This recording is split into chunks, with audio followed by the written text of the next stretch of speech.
Hello and welcome to IC&D1 Lab 8. This lab explains how to configure static routes as well as the requirements for connected routes to show up in a router's routing table. If you're using the Cisco Press exam certification guides, note that the IC&D1 book, Chapter 14, introduces both of these concepts. Let's look at the objectives for a moment. By the time you're done with this lab, you should be able to better explain the concept of a connected route. In particular, you should be able to list the requirements that a router has before it will decide to add a connected route to its routing table.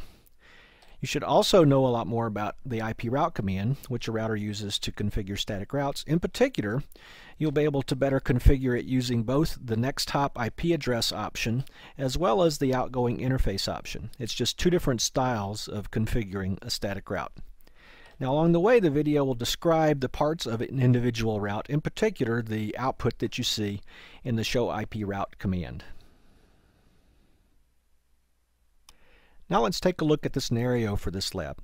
There'll be three main steps. At the first step, the router has no dynamic routing protocol and no static routes, so it only has connected routes.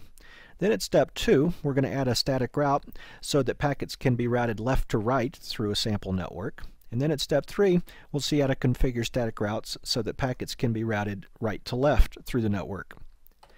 Now if we take a look at the topology for a moment, it's pretty simple. It's only two routers with three subnets.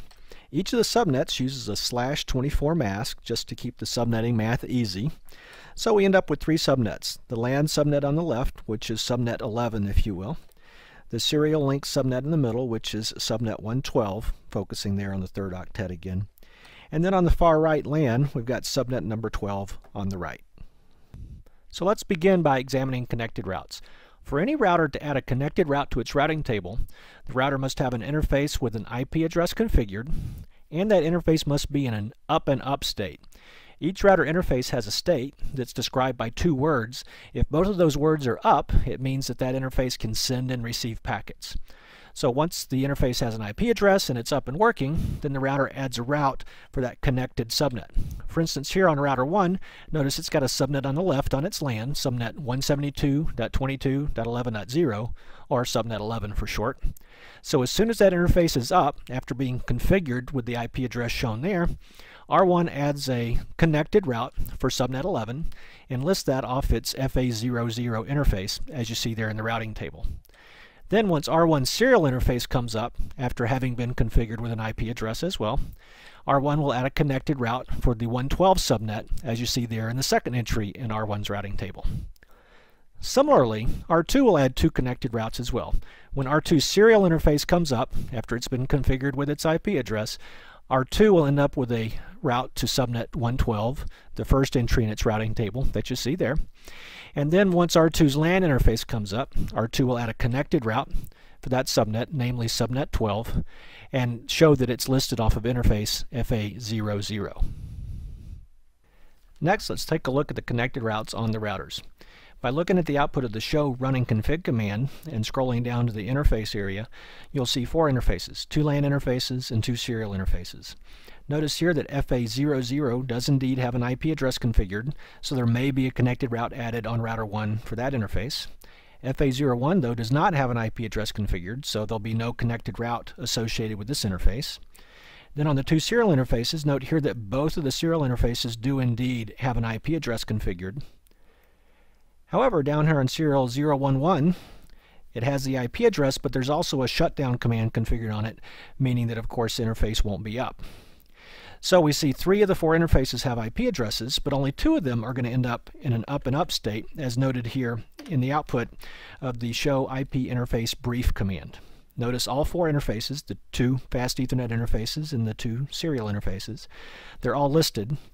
But if you look at the two right-hand columns, notice that the status and protocol are up and up on only two of the interfaces. In other words, only two of the interfaces have an interface status of up and up, namely FA00 and serial 010. So only two interfaces meet the requirements for adding a connected route.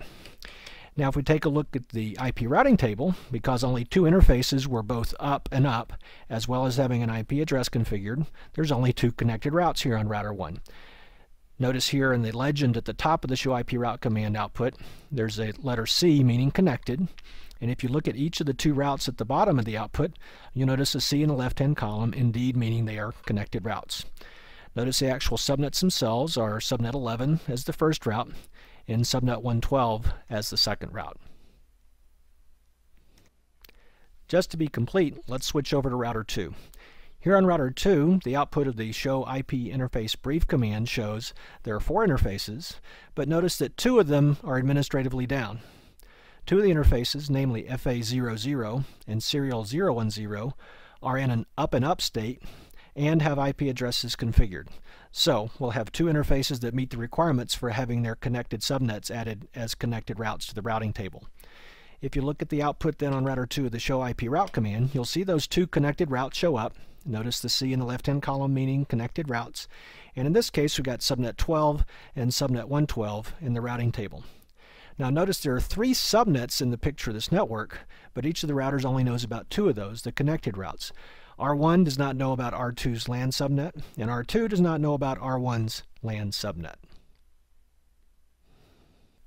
As it turns out, if PC1 tried to ping PC2 right now, the ping would fail. The reason is that there's a couple of routing problems in this network. Here at step 2, we'll take a look at the left to right packet flow, determine the problem, and fix it with a static route. First of all, thinking about PC1's logic, when PC1 wants to send a packet to a different subnet, like to PC2, PC1 simply uses its default gateway, in this case forwarding the packet over to router 1. When router 1 gets the packet that's destined to PC2, router 1 notices that it does not have a route matching PC2 as the destination address. So we'll need to add a static route as shown here. First of all, we'll add a static route that points to PC2's subnet, namely the 172.22.12.0 subnet, and we need to tell router 1 how to forward packets destined to that subnet. So we might tell the router, hey, put in a next hop IP address of router 2's IP address, namely 172.22.112.2, or we could have told router 1, oh, just send the packet out its serial 010 interface. Now once the packet arrives over router 2 already has a connected route to PC2's subnet, so router 2 already knows how to forward the packet. To configure that route in router 1, we're going to use the IP route global configuration command. In this case, we'll use the style of IP route command that uses a next hop IP address.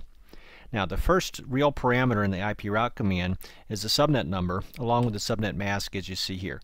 Together they define the destination subnet.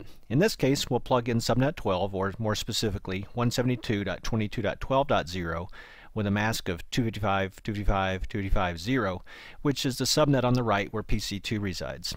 Then we'll point to the next hop IP address. Now from router 1's perspective, that's router 2's IP address, specifically router 2's IP address on a common subnet. In this case, we'll point to 172.22.112.2, which is router 2's serial IP address. So, moving back to router 1, notice the output of the show IP route command confirms that router 1 does not have a route to reach subnet 12. It still only has the 2 connected routes. Now if we get into config mode, type the IP route command, plug in the subnet number 172.22.12.0, followed by the mask. That of course is the subnet in which PC2 resides. And then we want to tell router 1 the next hop IP address just like we saw in the presentation, 172.22.112.2, which is router 2's serial IP address. After typing that command, if we get out and do the show IP route command again, we notice that there indeed now is a static route added to the routing table. Note the legend at the top shows S for static, and if we go to the left-hand part of the line for the new static route, there is an S, meaning it indeed is a static route. It references subnet 12.0, and it says to get there via 172.22.112.2. The via simply means that's the next hop router's IP address. By adding the static route on router 1, we've solved the problem of PC1 getting a packet over to PC2. However, if PC1 pings PC2 right now, the ping still fails. The problem isn't getting the packet from PC1 to PC2, it's getting the packet from PC2 back to PC1, the right to left flow in this network topology. So let's take a look at the right to left flow here in step 3. PC2, to send a packet back to PC1, is going to use its default gateway, namely 172.22.12.2, to forward the packet to router 2. Now router 2 is going to need a route that says, oh, to forward packets to PC1, let me send those packets to router 1 next. Now that route is the one that's now the third entry in R2's routing table that says to get to subnet 11, send the packet out my serial 010 interface to router 1 next. That'll be the route we had with the IP route command on router 2. When the packet gets over to router 1 needs a route to say to forward the packet onto PC1. That route already exists. That route is the connected route off router 1 for subnet 11. Now if we take a look at the IP route command that we'll need on router 2, we'll use a different style IP route command just to show you the different command. The first part of the IP route command works the same as the one we saw at step 2. It lists the subnet number and subnet mask, which identifies the destination, if you will. Now instead of listing a next hop router IP address, this command lists an outgoing interface.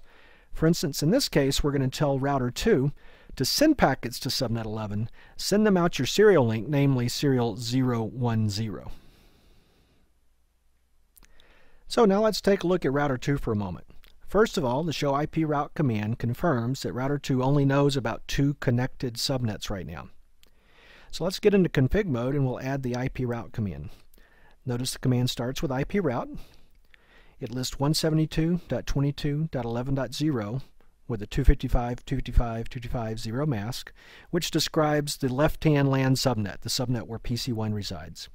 Now in this case, notice the command lists serial 010 as the outgoing interface. This is R2's interface serial 010, telling R2 to send packets out that interface in order to reach subnet 11. Now getting out of configuration mode and doing the show IP route command again, we see there is indeed a new route in the routing table. Notice there's an S in the left-hand column, signifying that this route is indeed a static route. Notice it does list subnet 11 there as that static route. Now the output does differ slightly from what we saw on router 1 just a moment ago. Notice instead of a via followed by an IP address, it simply lists the outgoing interface, namely serial 010. It also lists this phrase that says, quote, directly connected. It's a bit of a quirk and a long story, but if you want to know if the route is a static route or not, just key on the code on the left, which of course an S stands for static, and this is indeed the static route added by the IP route command. Now at this point, because there are routes in both directions, PC1 can ping PC2 successfully.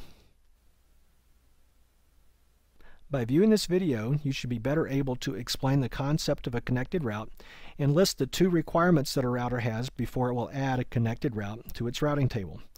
You should also be better able to configure the IP route command using 2 main styles, one pointing to the next hop router using the next hop IP address, and the other referencing the next router by simply referring to an outgoing interface to use to reach that next hop router.